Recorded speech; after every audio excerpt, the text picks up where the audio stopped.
I really don't know how to explain what happened. I have some theories, but none of them make sense. I just know it happened. My name is Lucas, and at the time, I had just finished high school and was getting ready to go to college. During my senior year, I worked for my grandfather, Seu Dario, as a helper on the family farm. My main job was taking care of the cattle when he wasn't around, especially at feeding time. It was early November that time of year, when the days get shorter and the cold starts to bite. After school, I'd head straight to baseball practice and only made it to the farm when the sun was almost setting. On that particular day, I finished practice, drove there and started my routine. I put on my boots, filled the feed buckets and went to feed the first pasture. That's when I realized I had forgotten the key to the gate that gave access to the other area. I was annoyed because it meant I'd have to carry 2 buckets at a time and walk about 40 meters to the trough. While I was doing that, I tried to distract myself and started whistling. Nothing specific, just some random melody I made up on the spot. When I finished and threw the empty buckets back into the truck bed, I heard a sound coming from the neighboring property. Someone was whistling. I thought it was strange. No one had lived there for years. The neighboring farm was abandoned, surrounded by tall trees and a steep hill. But I convinced myself it was just a bird imitating the sound and went on with my life. In the following days, I stopped whistling, but the sound continued. With each passing day, it became louder and clearer. At first, it was almost imperceptible, muffled by the sounds of my own footsteps. Then it became clear and distinct. It sounded human. When I got used to it, I almost started expecting it. But then one day it didn't come. It was weird. That night I had taken the key with me and went to unlock the padlock on the gate. But clumsy as I am, I dropped the keychain in the tall grass. I cursed quietly, bent down to look for it, and that's when I heard it. A sound coming from the middle of the trees on the neighboring property. It wasn't a whistle. It was a low moan, almost a choked gurgle, and it was getting louder. I should have ignored it. I should have gone back to the truck and left, but curiosity got the better of me. I left the truck there, jumped the fence, and started climbing the hill.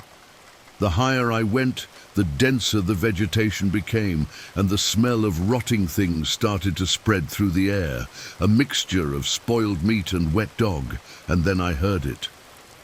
Damn it! The voice was hoarse, dry, as if the speaker's vocal cords were worn out. The sound came from a few meters ahead, in the middle of the thick undergrowth. I froze. That sounded strange, like the person who spoke didn't quite know how to pronounce the word. I started walking slowly. I didn't want to be seen before understanding what was happening. Damn it! Now the word was said differently, more natural, as if it was being tested, adjusted, and then it hit me. The voice, it was mine. It was exactly my intonation, my tone, my frustration when I cursed after dropping the keys. A cold shiver ran down my spine. I hid behind a fallen log and stood still, trying to process what was happening. Damn it! Damn it! The voice kept repeating, and each time it spoke it seemed more perfect, more natural, like it was learning. I couldn't take it anymore. I turned on my cell phone flashlight, stood up and shouted, "Hey, this is private property." Before I could finish the sentence, the light from my cell phone illuminated something. A crouching figure, completely still. It was only a few meters away from me. My eyes adjusted to the darkness, and I realized that it wasn't a person. The neck was too long. The head was big and thin, and the eyes reflected the light in a strange way, like animal eyes in the dark. The body was thin, very thin, like it was malnourished. Ribs stuck out under the stretched skin. There was complete silence. Then, as if it were a puppet, the thing twisted its torso on the dry leaves and slowly started to stand up. I froze. It couldn't be human. It was too tall, too ungainly. And then, in my own voice, it said, "Damn it." That was enough. I turned and ran. I didn't look back, not even when I jumped the fence, not even when I got in the truck and slammed on the accelerator. I'd never told this story to anyone, not even my grandfather. I still work on that farm, but since that night, I don't go up that hill anymore. Every now and then, late at night, I still hear the whistling, and sometimes it sounds exactly like mine. My dad told me this story once. I never forgot it. I think it was the first story he ever told me as a kid, but it wasn't just any story. It was about how my grandfather died. I never really believed in that kind of thing. You hear about ghosts, strange creatures, things that lurk in the dark, but you always think it's just made up. It's just that over time you start to see patterns. You start hearing the same story told by different people in different places. And then the world gets a little bigger. My dad was never one for using the internet. He didn't know what people called the rake. He didn't know the word Skinwalker. He just called it the thing. This is the story the way he told it to me. My dad grew up on a dairy farm in Kentucky. We weren't rich. Hunting coyotes earned us a little extra money, $50 a pelt, and helped protect the cattle. Sometimes, if we found a deer, we'd butcher it for meat. That night, he and my grandfather were walking home. We didn't have a car, much less an ATV.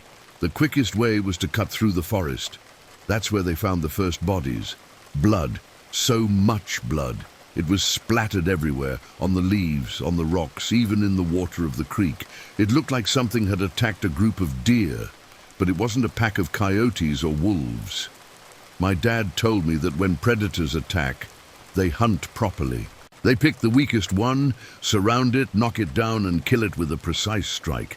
But this seemed wrong. The carcasses were torn to pieces, scattered on the ground, body parts thrown around like it was a game, like the thing had killed for fun. My grandfather told my dad to go home, but he refused. He was only 13 years old at the time, carrying a .22 rifle, which, let's be honest, could barely bring down a rabbit. And he wasn't going to cross the forest alone. So they followed the trail of blood. The smell of rotting meat hung heavy in the air. As they moved forward, the sounds of the forest started to change. My dad told me he'd never heard that kind of noise before. The animals were frantic. Birds flying aimlessly, squirrels leaping from branches, deer running like they were being chased by the devil himself. Coyotes ran past them without even noticing they were there. Then the deer, then the rabbits, then everything that lived in that forest, all of them fleeing in the same direction. They should have taken the hint and gone home. But they didn't turn back. My grandfather always had a sense of duty. He was the type to face problems head-on, so they kept going. The trail led them to an old, abandoned schoolhouse at the top of the hill. Part of it had been destroyed by a tornado, and no one had lived there for years. Once in a while, a homeless person or a drug addict would show up looking for shelter, but nothing more than that. At first, they thought that was it, but when they got about 50 meters from the building, they heard the sound. It was a bizarre noise, a mixture of a high-pitched scream and a deep growl, like two voices coming out at the same time. A few meters from the entrance, they heard another sound. It sounded like paper being ripped, mixed with the sound of a bucket of water sloshing around. My grandfather signaled for my dad to stay behind him. He said it must be just a wild dog, maybe a rabid coyote. The plan was simple: approach slowly, shoot, and end it quickly. They moved forward, and then they saw it. The thing was hunched over a corpse, tearing off chunks of meat and throwing what it didn't want to the side. It had pale skin, thin, long arms and legs. Its hands had abnormally long fingers with sharp claws. My grandfather hesitated. He couldn't shoot without being sure if it was an animal or a man, so he cleared his throat to get its attention. The silence that followed was the worst silence my dad had ever heard in his life. For 2 seconds, nothing made a sound. Then, the thing turned around and screamed. The sound was like glass shattering inside my dad's head, and before he could react, the creature lunged at my grandfather. He fired, but the shot had no effect. The thing grabbed my grandfather and started tearing into him, first the chest, then the neck. My dad fired 5 times with the .22, but it was useless. He hit the creature with the butt of the rifle, but it didn't even seem to notice. My grandfather screamed, and then he stopped screaming. My dad managed to jam his hunting knife into the thing's shoulder, enough for it to back off for a second. Just enough for him to grab what was left of my grandfather and run. He ran like he'd never run before. He didn't look back. He only stopped when he reached the farm owner's house half a mile away. The old man and some friends were sitting around a bonfire drinking. My dad screamed. The owner stood up and asked, "What's that on your back?" My dad looked back. All that was left of my grandfather was a piece of torso wrapped in the plaid shirt he always wore. And then they heard it, a scream. The thing was there. Everyone ran into the house, locked the doors and grabbed weapons. One of the men called the police. 15 minutes until they arrived. The thing walked past the bonfire. The owner's dog started barking, and suddenly it was thrown through the living room window. Just the body, no head. They heard glass breaking in the garage. Something was in there. They barricaded the door with furniture, but then a crash upstairs. It was inside the house. They ran to block the staircase. The thing forced the door, pushing with its hands. One of the men pointed the shotgun and fired. A hand fell to the floor. The thing let out a roar, and then it disappeared. The police arrived at dawn. They searched for the creature, but never found anything. And the hand, it was gone too. The only evidence left was my grandfather's body. And even to this day, no one can explain what happened. My dad never went back to that forest, and I wouldn't go back either, not even if I had the entire United States Army with me. My dad used to tell me stories about what lived in the forest. He didn't give it a name, just the Wanderer. When my mother passed away, he changed. It seemed like something inside him broke. One day, without warning, he took his old shotgun and went back into that forest, and he never came out again. The FBI showed up, asked questions, staged a search, but you could tell they weren't really looking. They already knew. The locals said the mountain claimed its own. In 2013, I went back there. Not for him, but because I needed money, and coyote pelts still fetched a good price. The cabin was old, dark wood set back from the dirt road, the kind of place that makes you wonder how it ended up there in the first place.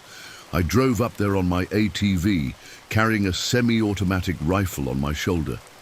Nothing fancy, just something reliable.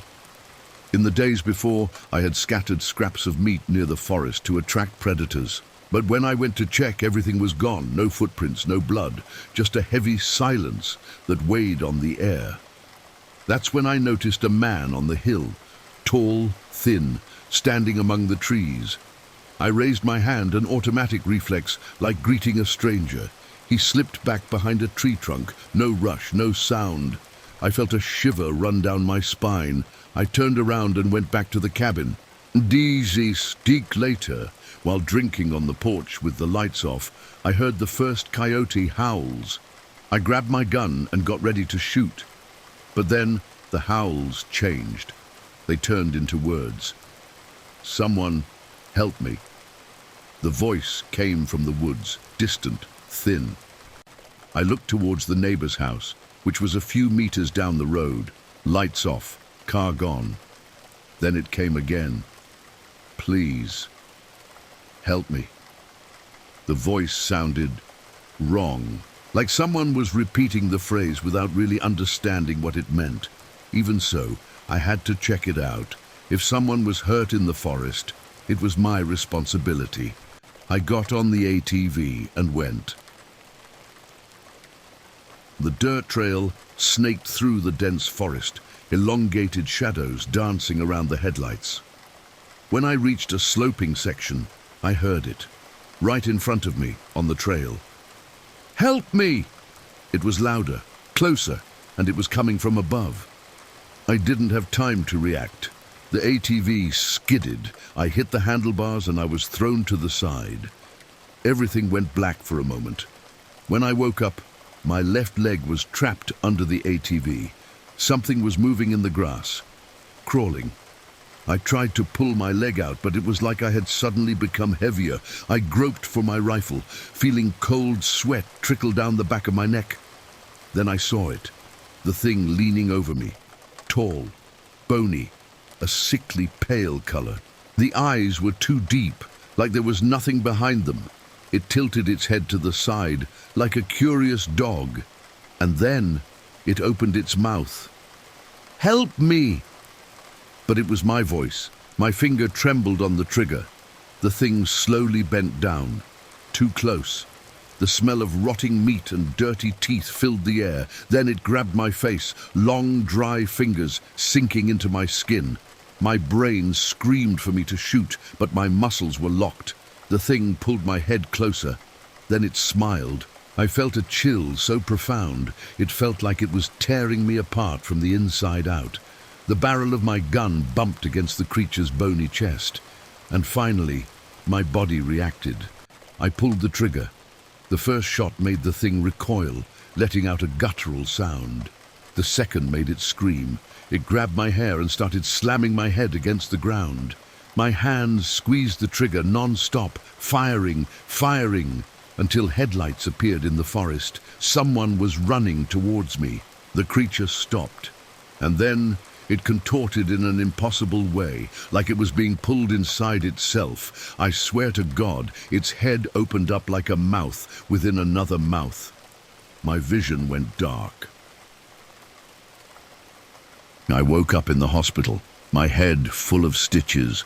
I was rescued by the neighbor. He told me he found me alone, bloody, muttering meaningless words.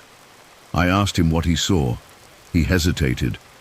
It was a bear, but I saw it in his eyes.